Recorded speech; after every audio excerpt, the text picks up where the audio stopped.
Hello friends, आज की इस वीडियो में हम लोग जानकारी लेने वाले हैं कांग्रेस के वरिष्ठ नेता और अभी के कांग्रेस के अध्यक्ष मल्लिकार्जुन खड़गे के बारे में। उनको पार्टी के नए अध्यक्ष के तौर पर चुना गया है। 80 साल के मल्लिकार्जुन खड़गे सीताराम केसरी के कार्यकाल के बाद पहले गैर गांधी कांग्रेस प्रमुख बने हैं। मल्लिकार्जुन खड़गे ने एक राजनेता के रूप में कई उतार चढ़ाव देखे हैं, लेकिन जीवन में उनका संघर्ष 7 साल की छोटी सी उम्र में ही शुरू हो गया था। मल्लिकार्जुन खड़गे ने अपनी मां और बहन को आंखों के सामने जिंदा जलते हुए देखा है, लेकिन वह उस समय कुछ नहीं कर सकते थे। हैदराबाद के निजाम के रजाकारों ने उनके घर को जला दिया था। 1948 में हुई इस दुखद घटना का अभी तक खुलासा नहीं हुआ था। मल्लिकार्जुन खड़गे के बेटे प्रियांक ने एक न्यूज चैनल से बातचीत के दौरान इस वाकये का जिक्र किया। उन्होंने बताया कि कैसे उनके पिता मल्लिकार्जुन और दादा मुप्पन्ना उस हादसे से बच गए। प्रियांक ने बताया कि निजाम के रजाकारों ने पूरे क्षेत्र में तोड़फोड़ की, लूटपाट की और घरों पर हमला किया, जिसे तब हैदराबाद राज्य कहा जाता था। भाल्की कर्नाटक के आधुनिक बीदर जिले में महाराष्ट्र तक के कई अन्य गांवों की तरह घेराबंदी के अधीन था। प्रियांक बताते हैं कि मेरे दादाजी खेतों में काम कर रहे थे, तभी एक पड़ोसी ने उन्हें बताया कि रजाकारों ने उनके टीन की छत वाले घर में आग लगा दी है। रजाकार देखते ही देखते हर गांव पर हमला कर रहे थे। वे 4 लाख की मजबूत सेना थे और अपने दम पर काम कर रहे थे, क्योंकि उनके पास कोई नेता नहीं था। मेरे दादाजी घर पहुंचे, लेकिन केवल मेरे पिता को बचा सके, जो उनकी पहुंच के भीतर थे। मेरी दादी और चाची को बचाने में बहुत देर हो चुकी थी, जिनकी उस त्रासदी में मृत्यु हो गई। रजाकार हैदराबाद के निजाम की निजी सेना या मिलिशिया थे, जिन्होंने निजाम के खिलाफ आज़ादी के लिए लड़ रहे लोगों को, क्रांतिकारियों को उस समय मार डाला, जब भारत अंग्रेजों से आज़ादी का जश्न मना रहा था।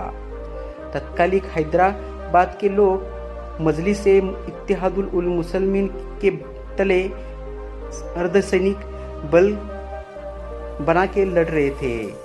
1920 के दशक में शुरू किया गया एमआईएम पहले मुस्लिम समुदाय के लिए एक सांस्कृतिक और धार्मिक मंच के रूप में कार्यरत था, लेकिन बाद में लातूर के एक वकील कासिम रिजवी के नेतृत्व में वह एक उग्रवादी विचारधारा में मोड़ ले चुका था।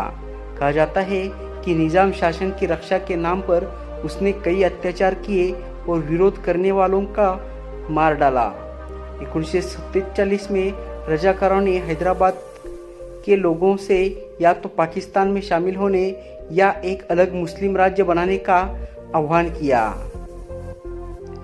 15 अगस्त 1947 को जब भारतीय उपमहाद्वीप को स्वतंत्रता मिली, उस समय के निजाम मीर उस्मान अली खान के शासन में तिरंगा फहराना अपराध माना जाता था। उन्होंने हैदराबाद की अपनी रियासत, जिसमें कर्नाटक, महाराष्ट्र और तेलंगाना शामिल थे, को बाकी भारत के साथ मिलाने से इनकार कर दिया।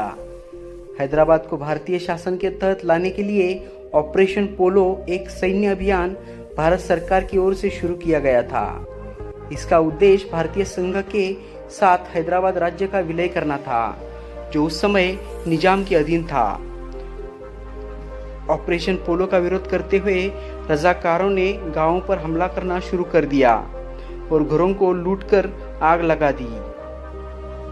खड़गे का जन्म 1942 में कर्नाटक के बीदर जिले के एक छोटे से गांव वरावट्टी में मुप्पन्ना और सबव्वा के घर हुआ था। प्रियांक बताते हैं कि उस हमले के बाद मेरे पिता और दादा अपनी जान के डर से एक घनी झाड़ी में छिप गए। फिर उन्होंने मेरे दादा के भाई से मिलने का फैसला किया, जो सेना में सेवारत थे और पुणे में तैनात थे। उन्होंने पुणे पहुंचने के लिए बैलगाड़ियों पर लगभग 1 सप्ताह की यात्रा की। उनसे मिलने के बाद मेरे दादा और चाचा गुलबर्गा, जो कि अभी कलबुर्गी नाम से जाना जाता है, वह वापस चले गए थे और नए सिरे से अपना जीवन शुरू किया था। एक कपड़ा मिल MSK मिल्स में नौकरी पाकर खरगे ने अपनी पढ़ाई पूरी की और उसी कॉलेज से BA करने के बाद गुलबर्गा लॉ कॉलेज से कानून की डिग्री हासिल की। राजनीति में आने से पहले वह वकालत के पेशे में थे। वह बौद्ध धर्म के अनुयायी है और कलबुर्गी में बुद्ध विहार परिसर में निर्मित सिद्धार्थ विहार ट्रस्ट के संस्थापक अध्यक्ष है। उन्होंने 13 मई 1968 को राधाबाई से विवाह रचाया है और दोनों के 2 पुत्रियां और 3 बेटे हैं। उनके एक बेटे प्रियांक खरगे विधायक है और कर्नाटक में मंत्री रहे हैं। नरेंद्र मोदी नीति सरकार के मुखर आलोचक खरगे के कांग्रेस का नेतृत्व करने से कार्यकर्ताओं को बढ़ावा मिलने और राज्य में पार्टी नेतृत्व को एकजुट करने की उम्मीद है, जहां अगले साल अप्रैल तक विधानसभा चुनाव होने वाले हैं। तो दोस्तों, ये थी कहानी मल्लिकार्जुन खरगे के बारे में। आप उनके बारे में क्या सोचते हैं कमेंट बॉक्स में लिखिएगा। साथ ही वीडियो पसंद आया हो तो वीडियो को लाइक कीजिए, शेयर कीजिए और चैनल को सब्सक्राइब करना बिल्कुल ना भूलिए। जल्द ही मिलते हैं ऐसे ही इंफॉर्मेटिव वीडियो के साथ। तब तक खुद का ख्याल रखिए। जय हिंद, जय भारत।